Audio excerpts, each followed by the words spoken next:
محفل میلاد النبی صلی اللہ علیہ وسلم کی حقیقت کیا ہے، ضرورت کیا ہے اور تقاضے کیا ہیں، اس حوالے سے کچھ گزارشات عنوان گفتگو رہیں گی۔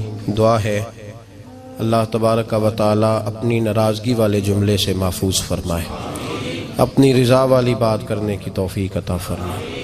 عزیز بھائیو، قرآن مجید فرقان حمید نے ارشاد فرمایا قل بفضل اللہ، اے محبوب آپ فرما دیں جب اللہ کا فضل ملے، وَبِرَحْمَتِهِ اور اس کی رحمت ملے، فَبِذَلِكَ فَلْيَفْرَحُوا تو انہیں چاہیے کہ خوشی کا اظہار کریں۔ سورہ یونس کی آیت نمبر 58 ہے۔ جب اللہ کا فضل اور اس کی رحمت ملے تو خوشی کا اظہار کرو، خوشی کا۔ اسلام مسرتوں کا دین ہے، خوشیوں کا دین ہے۔ نبی پاک سید عالم صلی اللہ تعالی علیہ وسلم کی مسکراہٹ کے اندر وہ حسن تھا کہ کائنات ساری حضور کی مسکراہٹ کی وجہ سے ہی مسکرا رہی ہے۔ حضرت جریر ابن عبداللہ رضی اللہ تعالیٰ عنہ حضور کے صحابی ہیں، وہ فرماتے ہیں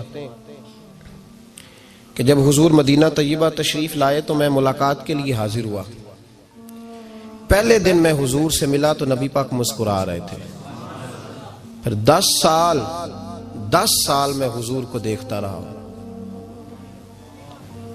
حضور کے وصال سے چند دن پہلے میری جو آخری ملاقات ہوئی تو اس میں بھی میں نے اپنے نبی کو مسکراتے ہی دیکھا ہے۔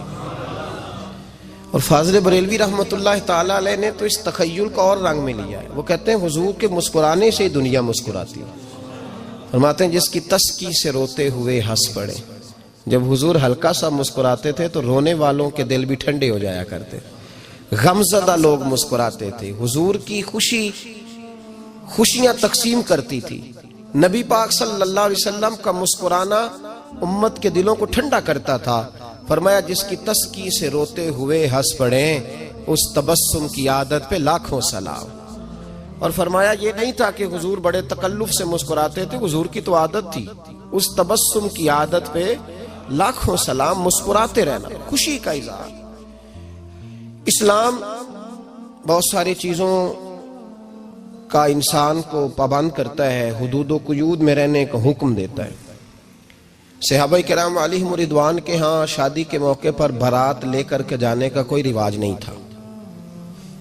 حضرت عبد الرحمن ابن عوف رضی اللہ تعالیٰ عنہ جیسے مالدار لوگ بھی شادی کرتے ہیں تو نبی پاک کے بغیر بھی بارات چلی جاتی ہے۔ کوئی کانسیپٹ نہیں اس طرح کا کہ ڈھیروں بارات لے کے جائی جائے۔ حضرت عبد الرحمن ابن عوف کہتے ہیں میں حضور کی بارگاہ میں آیا تو سفید کپڑے پر پیلا زرد نشان تھا۔ حضور نے فرمایا کیا ہوا، یہ داغ کاہے کا؟ عرض کی حضور کل میں نے نکاح کیا تھا۔ تو محبوب نے جو ارشاد فرمایا اس میں فرمایا بڑی اچھی بات ہے، ولیمہ ضرور کرنا، چاہے ایک بکری ہی ذبح کرنا۔ بارات نہیں لے کے جائی جاتی تھی، ولیمے کا حکم دیا۔ اور بخاری میں نبی پاک نے یہ بھی فرمایا جب تمہیں کوئی ولیمے کی دعوت دے تو جایا کرو۔ اچھا، اب شادی کے موقع پر جو بارات لے کے جائی جاتی ہے تو اگرچہ حضور کی سنت نہیں لیکن اسے ہم حرام نہیں کہتے، اسے ہم ناجائز نہیں کہتے، ہم نہیں کہتے کہ یہ تو نے غلط کیا۔ اگرچہ لے جانا حضور سے ثابت، اس مروجہ انداز میں ثابت نہیں اس طرح ہمارے ہاں جاتے ہیں، لیکن ہم پھر بھی اسے ناجائز۔ کسی صحابی نے اپنے بچے کی شادی پر اپنے گھر میں لائٹنگ نہیں کرائی، لیکن آپ کو دنیا کا کوئی عالم یہ فتویٰ نہیں دے سکتا کہ لائٹنگ کرانا حرام ہے۔ آپ شادی کے موقع پہ ساری گلی سجا لو، آپ ساری چھتوں پہ لائٹنگ کرا لو، کوئی آدمی یہ آپ کو فتویٰ نہیں دے سکتا کہ شادی کے موقع پر لائٹنگ کرانا جائز نہیں۔ کبھی سنا ہے آپ نے کسی سے؟ بولیے یہ جائز ہے، جائز پیسے ہیں تو ٹھیک، بلکہ میں اس سے آگے بڑھتا ہوں، اس سے تھوڑا اور آگے جاتا ہوں۔ حضرت عائشہ صدیقہ رضی اللہ تعالیٰ عنہ فرماتی ہیں میرا جو کمرہ تھا نا جس میں میں حضور کے ساتھ رہتی تھی اور ایک لمبا زندگی کا عرصہ گزارا، اس میں 3 آدمی سو سکتے تھے، چوتھے کے لیے جگہ ہی نہیں تھی، اور کچا تھا۔ کھجور کے تنے کھڑے کر کے اس پر کھجور کے پتوں کی چھت ڈالی گئی تھی۔ میں جب ہاتھ اٹھاتی تھی تو میرا ہاتھ اپنی چھت کو چھو جاتا تھا۔ یہ ہے سنت نبی پاک کی، یہ حضور کا طریقہ ہے۔